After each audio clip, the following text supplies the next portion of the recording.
Good morning, you unicorns. This is Miss Trish, and I am here with the Sunday morning lesson for Easter Sunday for April the 12th, 2020. I'm going to get our chalice lighted so we can get started. Love is the spirit of this church, and service its law. This is our great covenant, to dwell together in peace, to seek the truth in love, and to help one another. Put it aside. We can get started. The theme for today is loss and defeat never have the last word. We're going to explore the Christian religion's holiday called Easter and how it can give us a feeling of liberation. To help us talk about it, I've brought out the Wonder Box. Let's see what's inside. Oh.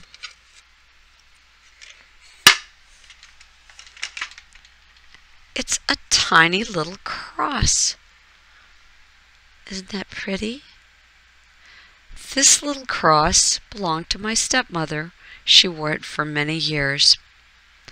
It's the Christian symbol for their faith. What do you know about the cross? The cross helps Christians remember that Jesus died on the cross. We revere Jesus as a great teacher. His message liberates us from unkindness and evil.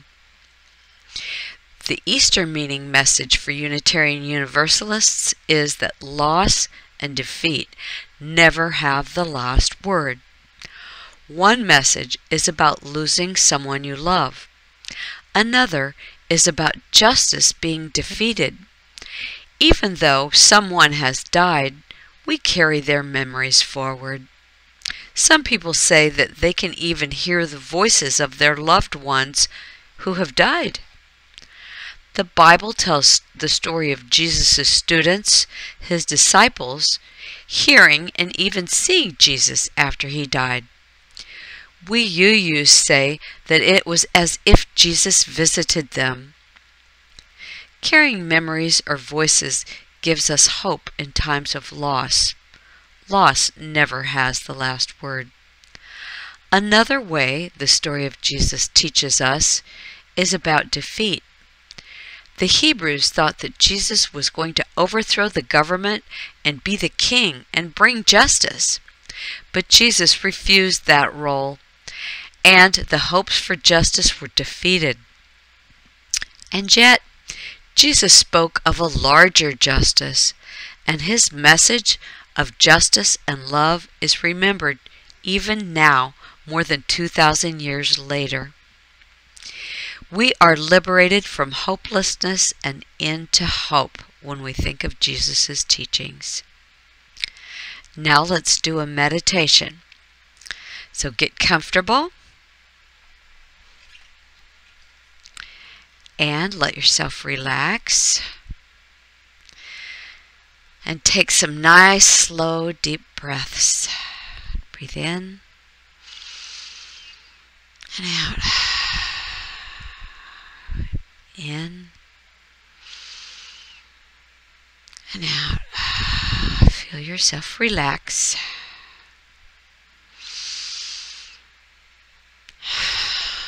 We're going to go on a little journey in our minds. Imagine a time when you felt hopeless. Maybe you were running a race and you were last, and you saw the person in front of you go across the finish line, and you felt like, this is hopeless. There's no way I can win. Or maybe another time when you were standing out in the rain waiting for a ride, and you were getting so wet you had no umbrella and no raincoat, and it was getting later, and you felt like, oh, this is hopeless. I should just go inside and forget about them. Or maybe another time, and there was this certain person that you wanted for a friend. And no matter how nice you were or what you did, that person just didn't seem to notice you or care about you. And you just felt like, what's the use? Forget about it. Now we're going to go to another story in your mind. This is the story of hope. So imagine that you're running the race and you're last, and you see the person in front of you cross the finish line. But you look over to the side, and there are your friends going, "You can do it! Come on, you can finish it! Go, go! We're so proud of you! We know you can finish!" Feel that feeling of hope? Or another time when you're outside waiting and it's raining and your ride hasn't come and you're getting wetter and wetter and it's getting later and later. And here comes someone with an umbrella who gets next to you and says, "Here, wait with me under the umbrella." And that person talks to you and cares about you. And you feel so much hope. You feel so much better. You don't mind waiting because you have an umbrella and a friend to wait with. Or another time when that person who you wanted to be your friend, and you just thought, forget about it. And then your phone rings, and it's that person saying, "Hey, why don't you come over and have a play date? I have lots of cool toys and video games. We could have lots of fun." And you feel that feeling of hope just bubble up inside your heart. And you know everything's going to be just fine. There's always hope right around the corner. That feeling of hopelessness, that's only a temporary emotion. Life always has some hope to offer you. If you can just wait, it'll show up. Let's go on to our next segment.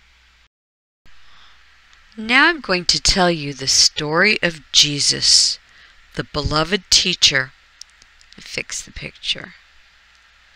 Nobody really knows what Jesus looked like. He might have looked like this.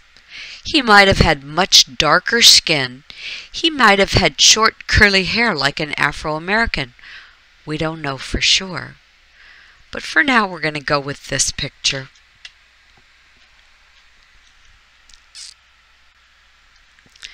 Jesus was a beloved teacher, and although he lived long ago, his lessons of love and kindness still bring hope and inspiration to millions of people. Jesus was born more than 2,000 years ago in a land called Nazareth in Israel. He grew up with his parents and his brothers and sisters. His family was Jewish, and Jesus learned to read from the Torah. Let's look at this next picture. This represents the Torah. The Torah was the sacred book, still is the sacred book, that the Jewish people read from to teach them about God. Now, Jesus felt a really strong connection to God even as a young boy. He began to believe that God called him to bring a new message of hope, love, and forgiveness to the people. And after he grew up, he began to travel around the countryside and tell people about his ideas of living together in peace and harmony. Soon crowds began to form to listen to him. Sometimes people who were sick came to him and he helped them feel better. Let's look at the next picture. Oh, there's Jesus. helping a sick person to feel better. Well, the news of this spread really quickly throughout the land, and everybody wanted Jesus to come and heal them. Jesus had a group of 12 friends whom he called disciples, and they helped him to travel around and share his ideas, especially the idea that we should love one another because God loves each of us, and even if we do wrong or make mistakes. Jesus often used parables or wisdom tales to help people understand these ideas. One story he told was about a shepherd who was caring for a flock of sheep. One night he noticed a lamb was missing. Let me find him. Oh, there are the apostles. Whoops. Here's the next picture. The shepherd noticed that one lamb was missing. So he searched high and low, all over the place, all through the night, looking for that lamb. And when he finally found the lamb, he brought it back to the flock. Jesus used this story to show people that God cared about each and every one of us, just as the shepherd cared about each and every one of his sheep. Jesus welcomed everyone to come and listen to him, and he taught the golden rule, which is to treat each other the way you would like to be treated. Treat others as you want to be treated. We've learned that one. He even let the little children come and sit and listen to him. Everyone loved Jesus. He taught them to settle their arguments peacefully and to live together. And he said, "Blessed are those who work to bring peace to the world, for they are the children of God." Jesus went from village to village, and he worked to help the sick feel better and to feel the hungry. He treated everyone alike, rich people and poor people, good people and people who did bad things. Jews and non-Jews, he treated them all alike. But not everyone was happy about this. The leaders in the city of Jerusalem noticed that big crowds gathered whenever Jesus spoke. Now, they didn't want to get in trouble if those crowds got out of hand. Jesus' disciples told Jesus that there was trouble brewing, that the leaders weren't happy about his teachings. So that year, when they gathered together, they put out the Passover meal, and Jesus blessed the bread and wine. There they are. This meal came to be known as the Last Supper, and it's celebrated by Christians every year to help them remember Jesus' teachings. After the Last Supper, things started happening fast. Soldiers came and arrested Jesus, saying he was a troublemaker. And in those days, the worst criminals were nailed up to a cross like this and left there to die. It was a terrible punishment, very painful, and it took a long time. Jesus was punished like this, and his mother and disciples all gathered around to be there with him. They were all so sad because they knew that Jesus had done nothing wrong. After Jesus died, his followers wanted the world to know about his teachings, so they wrote down what they could remember, and the best of those stories were gathered together in a book called the New Testament of the Bible. Now, some people say that Jesus was the Son of God and that he established the Christian religion. They say that after Jesus died, God resurrected him or brought him back to life. Christians celebrate his resurrection on Easter Sunday.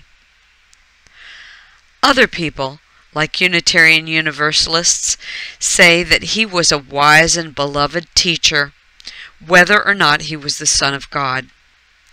They say it is important to remember him because he taught us to treat everyone equally, with love, and to stand up for peace and justice. No one knows for sure when Jesus was born, but we celebrate his birth on Christmas Day. And that's a day that's filled with love and generosity. Family and friends gather together and celebrate the life of Jesus. We think that Jesus should be remembered, and we should try to live as he did, with full hearts, loving words, and kind actions.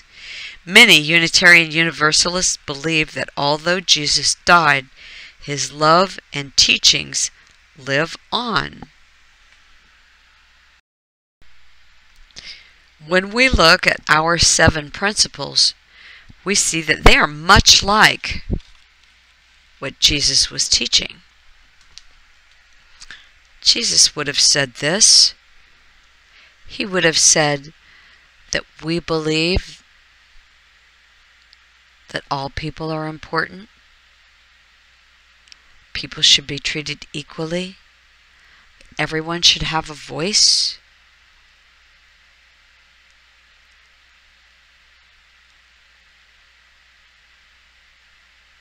You probably have this poster yourself.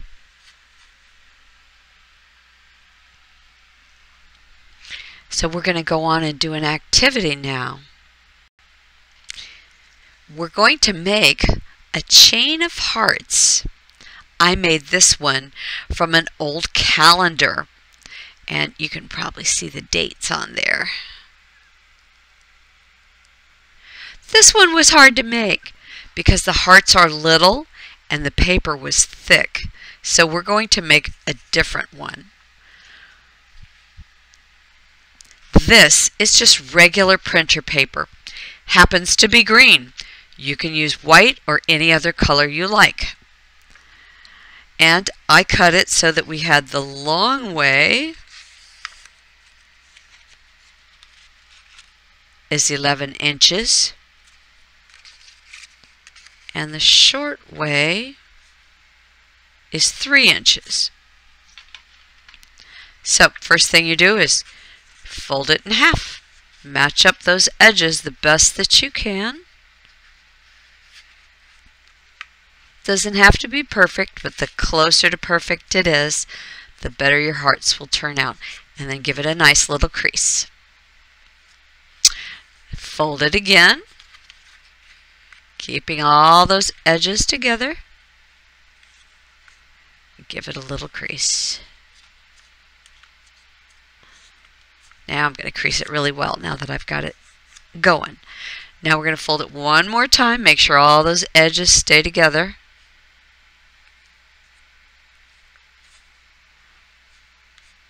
I got a little bit of crease. Now I'm going to crease it really well. Now these folds are just going to tell you where to fold it later. We're going to open it up.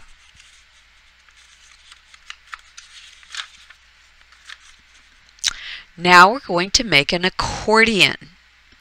So every other fold is going to be the opposite way. So fold one up, give it a little crease, fold one down, give it a little crease. Now you got to fold it the opposite way that it was, like this, so that you're starting to make an accordion. Okay? Okay, so the next one, use that crease that you made before to tell you where to fold it. So now your accordion's getting bigger. Now this one can go the same way. I made a crease. Now this next one has to go the opposite direction.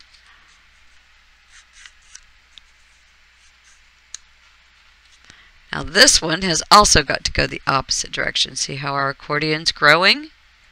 Here it comes.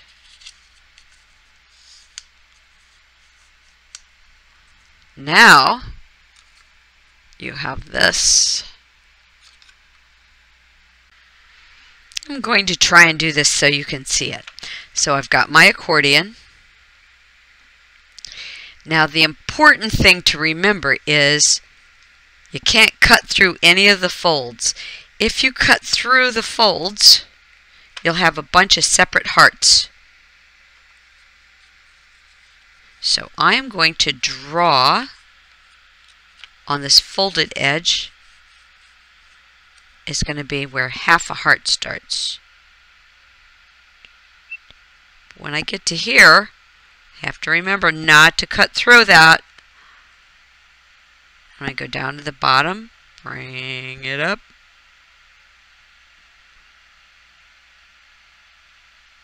So it kind of looks like half a heart. Not the greatest, but we're going to cut on the inside of that line so that you can't see the ink. I hope you guys can see what I'm doing here with my little scissors. Cutting on the inside of the line so the ink stays on the paper that I throw away. Now when I get to over here, gotta remember to leave that, otherwise our hearts won't be able to stick together. Then I start again.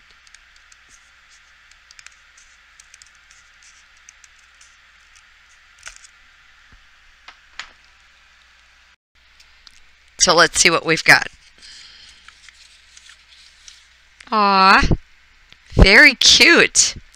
I'm going to put the directions for how to make these in the comments below on the YouTube video. Now there's one more thing you could do if you want. You can decorate these hearts with flowers or put people's names or however you like, or you can make it like I made these. Can you see them? What I did was I folded it back up exactly the same way, and then inside of that one heart I just cut another heart like this.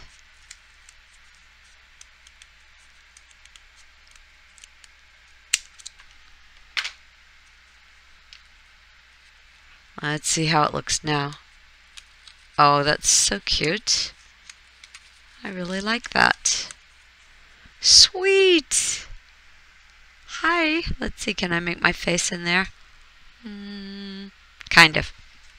Okay. Well, that's it for this week. Let's take the chalice and extinguish it. I wish you all love and light. I miss you all. I look forward to the time when we're going to be together again, working on these things in person. Until then, we'll see you next week on a Zoom call. I'm going to put out the chalice and wish you all a wonderful week. Bye for now.